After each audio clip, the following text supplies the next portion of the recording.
जय श्री कृष्णा दोस्तों। आज के इस वीडियो में मैं आप सभी को योगिनी एकादशी की व्रत कथा सुनाऊंगी। आषाढ़ मास के कृष्ण पक्ष में पड़ने वाली एकादशी को योगिनी एकादशी कहते हैं। योगिनी एकादशी का उपवास रखने से समस्त पापों का नाश होता है तथा इस लोक में भोग और परलोक में मुक्ति भी मिलती है। तो आइए सुनते हैं योगिनी एकादशी व्रत कथा। महाभारत काल की बात है।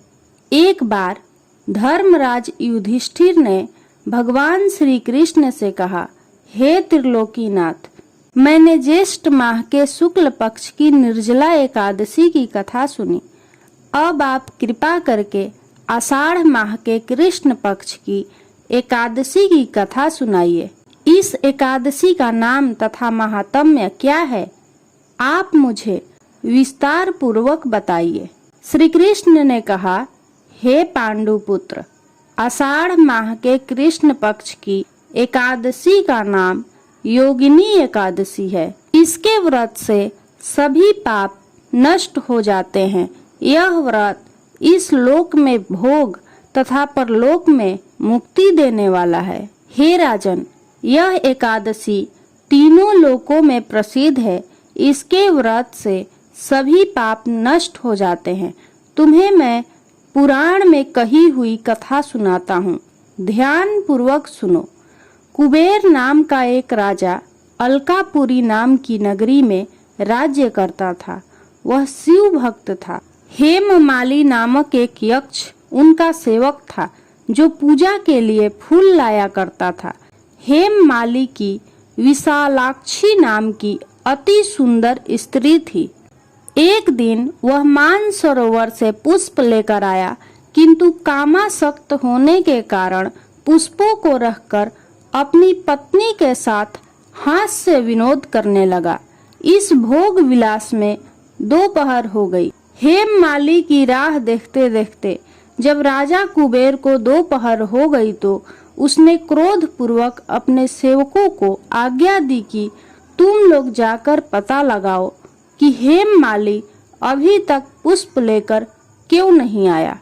जब सेवकों ने उसका पता लगा लिया तो राजा के पास जाकर बताया, हे राजन, वह हेममाली अपनी स्त्री के साथ हास्य विनोद कर रहा है। इस बात को सुन राजा कुबेर ने हेममाली को बुलाने की आज्ञा दी। डर से कांपता हुआ हेममाली राजा के सामने उपस्थित हुआ। उसे देखकर कुबेर को अत्यंत क्रोध आया। राजा ने अति क्रोध भरे स्वर में कहा, तूने मेरे परम पूजनीय देवों के भी देव भगवान भोलेनाथ का अपमान किया है। मैं तुझे श्राप देता हूँ कि तू स्त्री के वियोग में तड़पे और मृत्यु लोक में जाकर कोढ़ी का जीवन व्यतीत करे। कुबेर के श्राप से वह उसी क्षण स्वर्ग से पृथ्वी पर आ गिरा और कोढ़ी हो गया। उसकी स्त्री भी उससे विछड़ गई। मृत्यु लोक में आकर उसने अनेक भयंकर कष्ट भोगे, किंतु शिव जी की कृपा से उसकी बुद्धि मलिन न हुई और उसे पूर्व जन्म की भी सुध रही।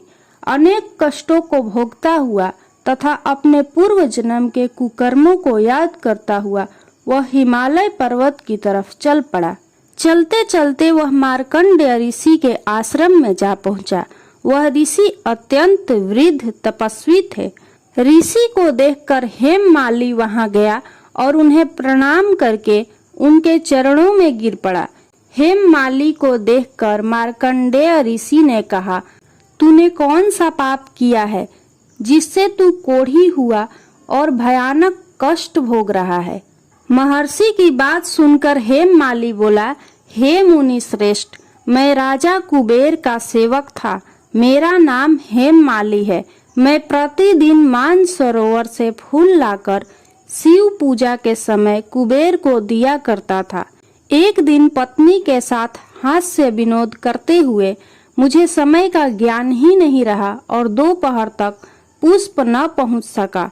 तब उन्होंने मुझे श्राप दिया कि तू अपनी स्त्री का वियोग और मृत्यु लोक में जाकर कोढ़ी बनकर दुख भोग। इस कारण मैं कोढ़ी हो गया हूँ तथा पृथ्वी पर आकर भयंकर कष्ट भोग रहा हूँ। अतः कृपा करके आप कोई ऐसा उपाय बताइए जिससे मुझे मुक्ति मिल जाए। मार्कंडेय ऋषि ने कहा, हे हेममाली, तूने मेरे सम्मुख सत्य वचन कहे हैं, इसलिए मैं तेरे उद्धार के लिए एक व्रत बताता हूँ। यदि तू आषाढ़ माह के कृष्ण पक्ष की योगिनी नामक एकादशी का विधान पूर्वक व्रत करेगा तो तेरे सभी पाप नष्ट हो जाएंगे। महर्षि के वचन सुन हेममाली अति प्रसन्न हुआ और उनके वचनों के अनुसार योगिनी एकादशी का विधान पूर्वक व्रत करने लगा। इस व्रत के प्रभाव से वह अपने पुराने स्वरूप में आ गया और अपनी स्त्री के साथ सुख पूर्वक रहने लगा। भगवान श्री कृष्ण ने कहा, हे राजन, इस योगिनी एकादशी की कथा का फल 88,000 ब्राह्मणों को भोजन कराने के बराबर है। इसके व्रत से सभी पाप नष्ट हो जाते हैं और अंत में मोक्ष प्राप्त करके प्राणी स्वर्ग का अधिकारी बनता है। यदि आपको यह योगिनी एकादशी व्रत की कथा अच्छी लगी हो तो कमेंट बॉक्स में ओम नमो भगवते वासुदेवाय नमः जरूर लिखें।